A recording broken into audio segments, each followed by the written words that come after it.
Hey, this is Mad Movie Mark, or the Mad Movie Mark movie review. Thank you for joining me as I review the 1975 Woody Allen comedy Love and Death. I'll check with you when it's over. I'll be in the game room. Hey, well, there's no reason to go anywhere. Pull up a seat, stay a while. We're going to have a really good time here. I'm reviewing every movie that has 100% fresh rating on Rotten Tomatoes. I'm giving them all a score of 1 to 10. After I watch them and score them all, I will rank them from worst to best. I started in the 1920s silent movie era, and now I'm at 1975 with Love and Death. This movie has 100% fresh rating from the critics and a 90% fresh rating from the audience. It stars Woody Allen as Boris and Diane Keaton as Sonia, who is Boris's second cousin twice removed. Now, this is the second movie that I've seen starring Woody Allen and Diane Keaton together. The first one was Sleeper, which I thought was a fantastic movie. I think I gave it like a 9 or a 9.5. I thought it was comedy brilliance, basically. In this movie, Woody Allen is parodying the old Russian literature works. So think of War and Peace or Crime and Punishment. Now, I have not read any of those old Russian literature pieces, but I have seen War and Peace, which I reviewed on this channel, and I gave it a 10 out of 10. I thought it was a fantastic movie. And because I've seen War and Peace, because I am familiar with at least one of the works that he's parodying here, I thought this movie was hilarious. He has a lot of really great one-liners, a lot of, which reminded me of Groucho Marx. Now, when I saw Sleeper, I didn't see as much Groucho Marx in Woody Allen as I saw here, but a lot of his comedic timing, a lot of his one-liners, a lot of the way he talks in this movie really reminds me of Groucho Marx. I don't know what it means, but we can say it. You have insulted the honor of Countess Alexandrovna. Why? I let her finish first. Her seconds will call on you. Seconds? I never gave her seconds. As her fiancé, my seconds will call on your seconds. Well, my seconds will be out. Have them call on my thirds. If my thirds are out, go directly to my fourths. Which is fantastic because I love Groucho Marx. I think he's one of the greatest actors who ever lived. It's going to be a spoiler-filled review. It's going to be a very quick review of the movie, of the synopsis, but there is going to be a spoilers as to what happens at the end of the movie. But this is a 1975 Woody Allen comedy, so I'm probably not spoiling the ending for a lot of people. So in this movie, Napoleon is invading Austria, and Boris is kind of thrown into this battle. He is reluctantly put into war. He doesn't want to go to battle. He's a philosopher. He's a thinker. He's not someone who likes to fight. So he's kind of thrown into this war that he doesn't want to be in. He's also in love with his second cousin, twice removed, Sonia. She, however, loves his brother and pretty much loves everyone else but Boris, even though her and Boris share like this intellectual bond with each other. I've become a scandal. Poor Sonia. For the past weeks, I've visited Soretsky in his room. Why? What's in his room? Oh. And before Soretsky, Alexei. And before Alexei, Allegorian. And before Allegorian, Asimov. Okay. Wait, I'm still on the A's. They're both very smart. They both can like talk in circles with each other when it comes to like religion and politics. And they are very good at conversation. But I think for Sonia, it's just the attraction is not there with him. And she even says, like, I want someone who I can have intelligent conversations with, but I also want someone who I'm physically attracted to. And I think that maybe, I mean, they're originally in the beginning of the movie, she doesn't like him because there's a lot of comedy reasons, there's a lot of funny reasons that she doesn't like him. But I think one of the reasons is that she just doesn't find him attractive. So Boris ends up going to war, and he inadvertently becomes a war hero. He also hits on this guy's wife, and he gets upset with Boris and challenges him to a duel. Boris goes up to Sonia and says, if I win this duel, will you marry me? And she doesn't think that he's going to win the duel, so she says yes, and he ends up winning, and they get married, and it's not a happy marriage at first because she really doesn't want to be in it. But as the relationship develops, she decides that she wants to have a kid with Boris, but the invasion of Napoleon's kind of getting in the way. So they decide that they are going to assassinate Napoleon. What? I have an idea. What? Let's assassinate Napoleon. Yeah, interesting. It's getting a little late. You want to start knitting dinner?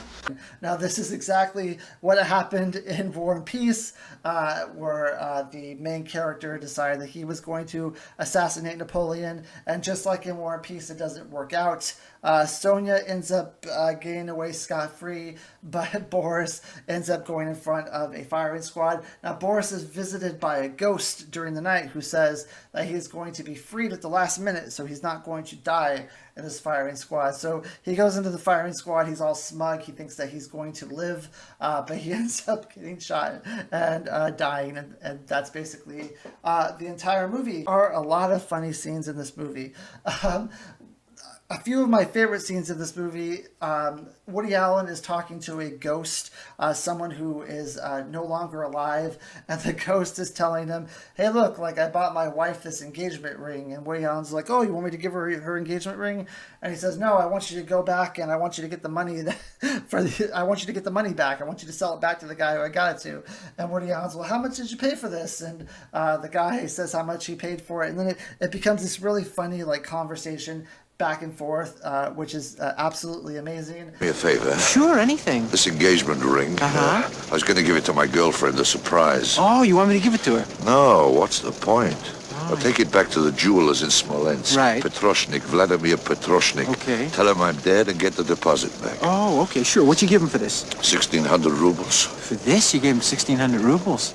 Oh, look, this is diamond here. know, It's two but little baguettes This there. is insane. I could have gotten you this ring for 1,200. Not the same never- ring with the never that baguettes, ring. The exact same ring. There's also a scene earlier in the movie where the commander of the army is giving like a rousing speech, telling them how how they can win and how the other side can win, which then goes into this play that they put on about catching a sexually transmitted disease while you're on leave, which is absolutely hilarious. Men, next week we leave for the front.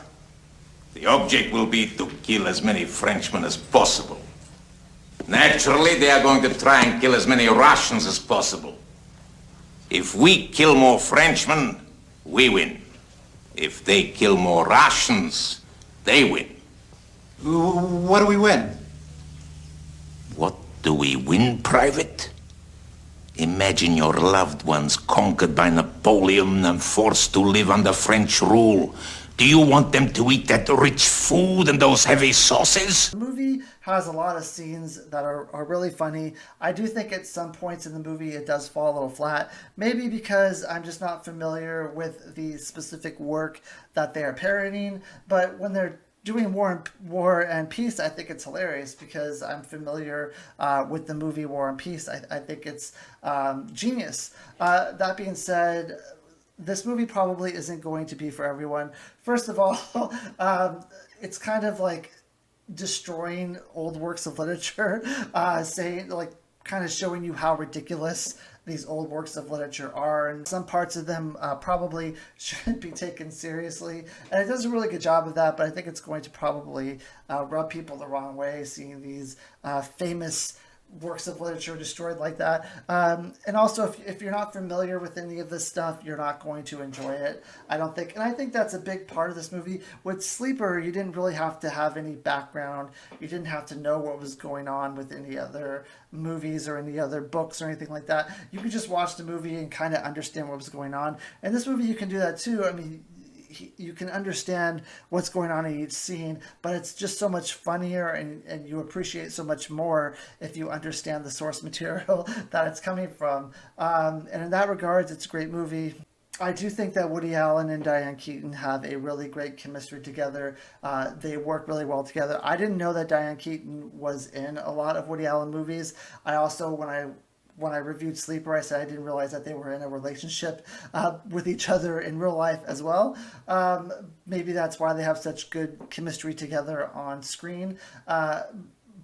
But there's going to be one more Woody Allen movie I'm going to watch that doesn't have Diane Keaton in it. So I'm kind of interested to see how that movie plays out, because it's hard for me to picture him playing opposite any other actress now that I've seen him do such a great job with Diane Keaton. And she's funny in these movies. I don't remember ever seeing a comedy with Diane Keaton that I can think of besides Sleeper. and this movie, and she's absolutely hilarious. She's fantastic at delivering her lines. She is kind of like a female Marx Brother, in which she's just as good as Woody Allen in these line deliveries, and she's just as sharp, and she's just as quick-witted, and she's just as funny, and it's fantastic. The way they act together is amazing, and I want to see more movies starring them together. I know they made a lot of movies together, and I would really enjoy seeing more movies starring the both of them. So I give this movie a 9 out of 10. It's really missing that 10 out of 10 because you really need to watch the source material, know the source material, to really appreciate the movie as a whole. And I don't know if a lot of people are going to have read Crime and Punishment, War and Peace, or seen the movie War and Peace, even though I think everyone should see the movie War and Peace. But anyway, I give it a 9 out of 10.